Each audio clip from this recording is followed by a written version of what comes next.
The women of Manipur took things into their own hands today. Police say they pelted stones and set fire to the house of a suspect involved in rape. A video from May has emerged of a mob attacking two women and parading them naked. Too graphic to show here. Women also protested in Delhi. The opposition blocked proceedings in Parliament. They want the top elected official of Manipur sacked, Biren Singh. He belongs to Narendra Modi's Hindu Nationalist Party. There are calls for a national debate and statement from the Prime Minister, who spoke to reporters about the incident but failed to refer to the broader violence. I want to assure the citizens that those guilty will not be spared. The law, with all its might, will take one step after the other. What has happened to the daughters of Manipur can never be forgiven.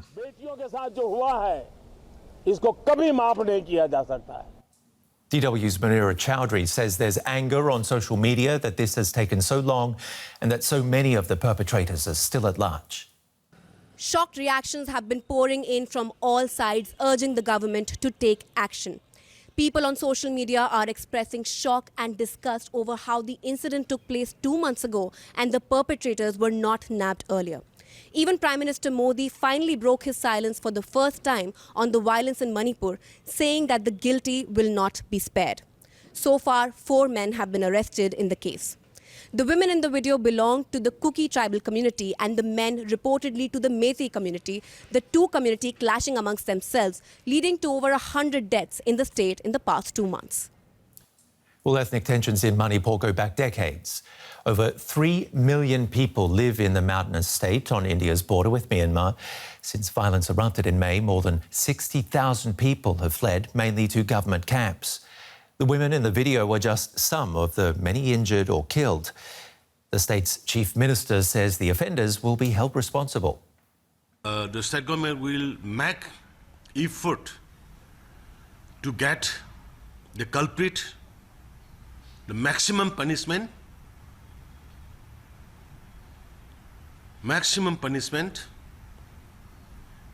like capital punishment.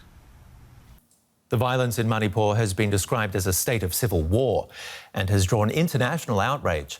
The European Parliament adopted a resolution last week calling on India to stop the violence and protect religious minorities. India's foreign ministry condemned the resolution as interference in internal affairs. Now India's Supreme Court is demanding the national government inform them of its plan to catch all those responsible. DW correspondent Adil Bhatt travelled to Manipur last month to see what's driving the conflict. Today, Manipur's ethnic fault lines are plainly visible along this barbed wire. This group of armed villagers from the Methi community is getting ready to defend itself from attacks by the rival Kuki groups. Every day, the villagers patrol the border that divides the two communities. Should an attack come, they are prepared to hold their position in these makeshift sand bunkers. They keep vigil here day and night. We are not here to attack, but to defend ourselves. K. Haridas Sharma, a retired soldier from the Methi community, is the leader of this armed group. He has taken on the responsibility of training the men in combat and self-defense. The Kuki tribe attacked us and burnt our houses. They burn and destroy whatever they find. That is why we have taken up arms to stop them. They shoot at us and are trying to eliminate us. While men take up arms in the border areas, women occupy the streets. Hundreds of women armed with sticks assemble here to protest and block the roads. There is no one to protect us. We have no weapons. What will we do with these sticks? The Kuki militants have all kinds of weapons. In India's Manipur state, ethnic strife and violence is not new. The state has grappled with insurgencies and protracted ethnic conflicts ever since the creation of modern India, resulting in thousands of casualties. On the hills across the border, we get rare access to the Kuki rebels.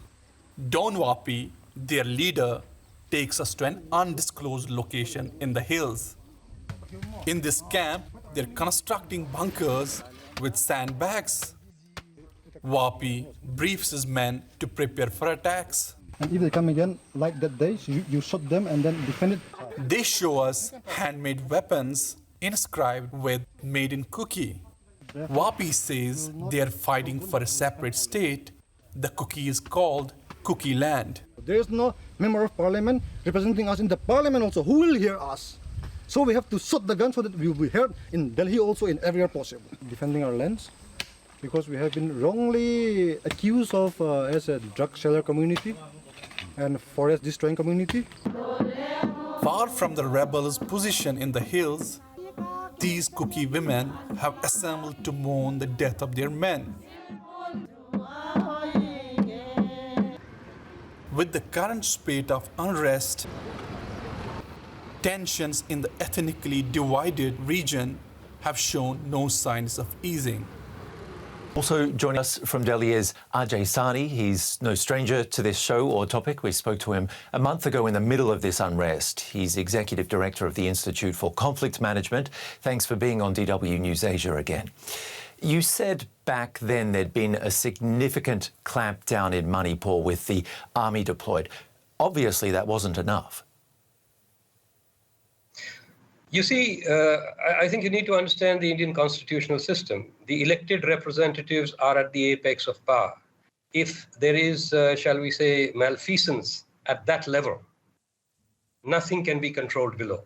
After all, the police and the army have in some measure or the other to defer to the political executive. And while the army deployments, for instance, are completely controlled by the political executive in substantial measure. In fact, some social organizations had gone to the Supreme Court, asking the Supreme Court to intervene in the deployment of the army for the protection of the tribal populations. The Supreme Court said that this is not something we can do.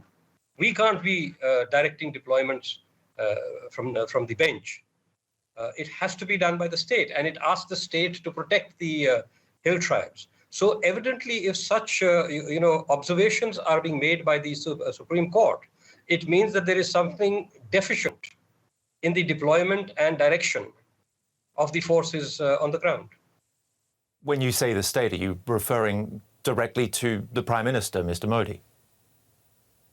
In this case, the state government directly. The state government directly, under which is also part of the BJP fold. It is the BJP government in the state. And there is obviously, if you have something that is lasting for more than 2.5 months of disorder of this nature, there is state collusion, and there is obviously a wink and a nod from the center. Mm-hmm. Otherwise, something like this can't last. Are you surprised at all that it's taken the Prime Minister, though, this long to take the lead and speak up about this? Well, I think that is an indication of the what I said earlier, the wink and nod. This is essentially collusive violence. This is not happening spontaneously. It is part of a polarizing politics in which the Hindu is pitted against all other communities.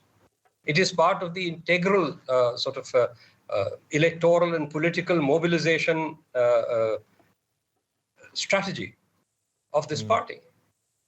So what do we need to see? What sort of action do we need to see from Mr. Modi and from his party at a state level?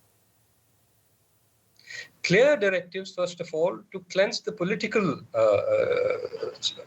management of the situation, which would require the removal of the present chief minister, who, as we have discussed earlier, is an individual who has actively fueled the fire with his many statements, who has tried to falsify and distort the nature of the conflict, who has tried to project it as a terrorist and insurgent conflict, whereas it is a orchestrated clash between two sets of communities. So first and foremost, you've got to get rid of the source of the problem, which is the political leader on the ground. Second, a very, very clear direction from the center that this has to stop. And if necessary, a takeover of the state administration under emergency provisions for the time being, is a temporary suspension of the non-performing government over there. and direct responsibility for violence if it continues, the direct responsibility of the center for any continuing violence. And has the time come? Will this be the turning point in this conflict, this national embarrassment, this shameful mob violence against these women and the murder of the alleged murder of the families' two male members? Look, you are focusing on one sensational case, that is true, but there have been, the state admits, more than 150 fatalities. 142 is something they said on July 4 to the Supreme Court. They submitted this number.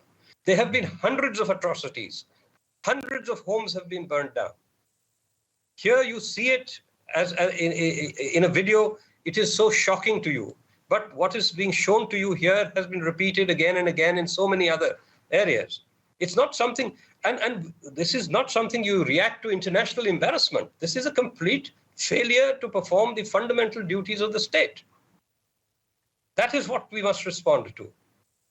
That we have to deliver on the basic security of the population instead of inflaming the situation, instead of the political leadership orchestrating, I would say, problems of this nature. How has it been allowed to go this far, if you can wrap it up just briefly for us? Pure political intent. There is no other explanation. No ethnic conflict of this nature, mobs against mobs, I'm not talking about terrorism and insurgency, this is not terrorism and insurgency, can continue for more than, at the most, a day or two, given the Indian capacity for enforcement on the ground, unless it is collusive. So how it has been allowed to continue is because of state collusion, is because of communal and partisan politics. Okay, a clear message there from Ajay Sani from the Institute for Conflict Management. Thank you very much for being on the show today. Thank you for having me.